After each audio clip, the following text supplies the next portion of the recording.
Hey, if you're a musician, producer, or audio engineer and you're struggling to grow your creative career, here are the 2 levers you need to pull in order to build a successful business with your audio and music skills. The first lever you pull when you're starting out is the lever of time. When I was starting out in my cockroach-filled basement apartment writing about audio, all I had was time. I was a poor college student and I did not have a lot of money.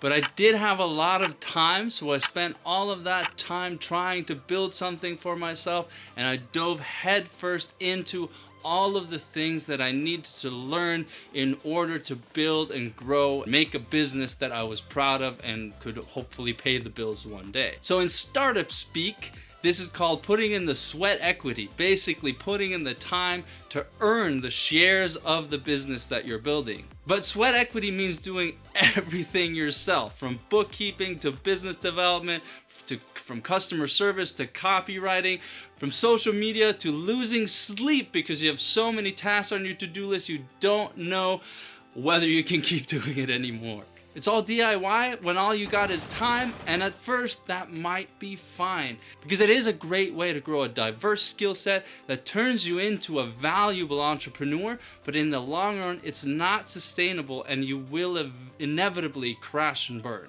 Because the thing is, the downside of time is that when you use it up, it's gone forever. So you better make the most of your time to make as much money as possible, because ultimately the purpose of the business is to make money, and some of that money should be used to buy back your time. And that brings us to lever number 2, money. So hopefully all that running around with your head cut off, doing everything in your business will eventually lead to you earning an income of some sort. And once you start earning money, you can actually use that money to grow your business. If you do this correctly, you'll supercharge the effectiveness of your business and you'll get more out than you put in. You'll actually make a return on your investment. And that leads me to the second story of fast forwarding from Madrid. Now I'm in the US and I'm working on my business, working in the business, doing everything that I possibly can to keep it afloat.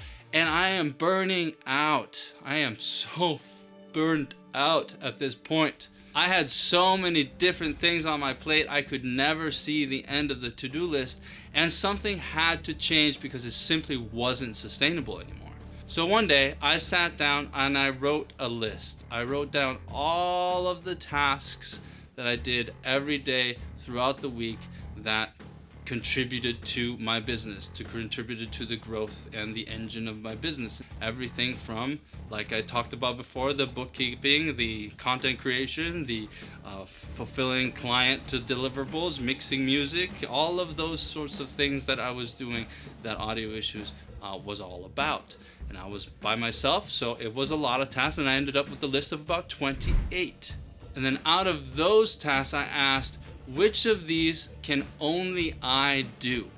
And out of the 28 tasks, I believe I could only come up with realistically about 5 that I was the only person qualified to do.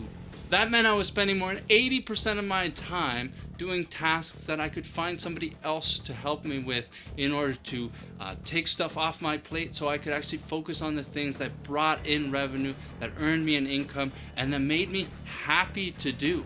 And I was happy to use some of my money in order to buy back that time. And it was better if I had something that I wanted to be working on and I knew that I had people to rely on that supported the things that I was working on.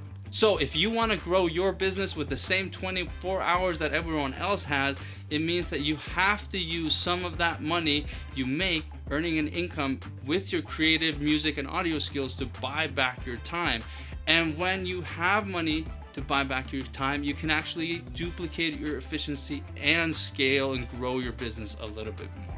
So this is what people mean when they say they put money back in the business and they're investing in themselves, because your expenses are actually supposed to grow your revenue, and you're using money to not only buy back your time, but hopefully generate revenue as well so that your business stays profitable in the long run. So I hope that gives you some ideas of how to grow your music and audio career so that you can follow your passion, but with a methodical money mindset that actually helps you make an income doing what you love.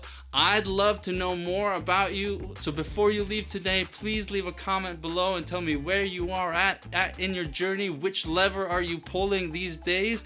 And let me know how you think I can help you, and that will give me some ideas for future content. All right, I'm Björkman from Audio Issues. Thanks again for watching, and take it easy.